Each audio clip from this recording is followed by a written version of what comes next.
Labvakar, mani mīļie skatītāji! Šodien mums ir sociālo eksperimentu diena. Mēs dodamies uz Kauguriem, pārbaudīt, kādi izskatās atkritumi, cik daudz ir atkritumu pie atkritumu urnām.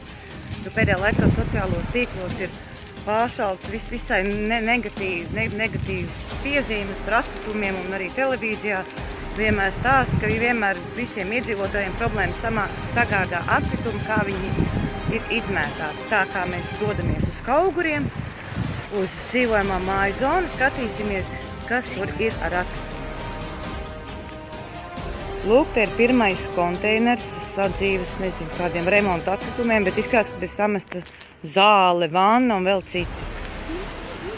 Talšu šosejā 16, viss kārtīgi. Pie 13. korpusa arī viss tīrs. Pie bērnu dārza zvaniņa arī viss ir tīrs.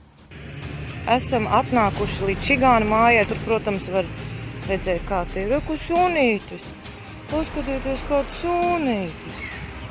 Šitā guļ. Tu dzīvs? Sunītis. Obaga sunītis guļ. Tā izskatās pie čigānu mājā. Autobentīts. Paklāji. Dodamies tālāk. Mēs esam tagad Raņielā 62. Dodamies tālāk. Pie Poliklīnikas Raņa ielā arī viss tīrs un skaists. Prieks par cilvēkiem gādīgiem un atbildīgiem. Te miskastes pie dārziņa, bijušā bitīte. Pilnas, viena pilna, viena nav pilna un kaut kādi remonta atkritumi.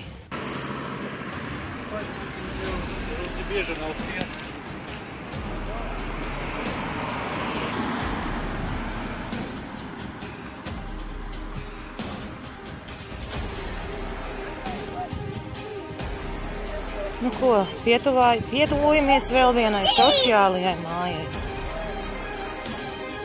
Te redziet, skaista apkārtne, smuki dārziņš, sakopts ir. Paloži. Nu ko, tuvojamies klāt, redzēsim, kas tur būs aiz stūra darīsies. Kas tur darīsies? Te ir viss baigi tīri, paskatieties.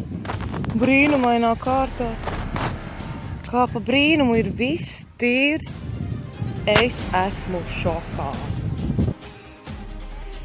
Un pats galvenais, aizmirsā nofilmēt arī mūsu atkritumu konteinerus, kādi viņi izskatās.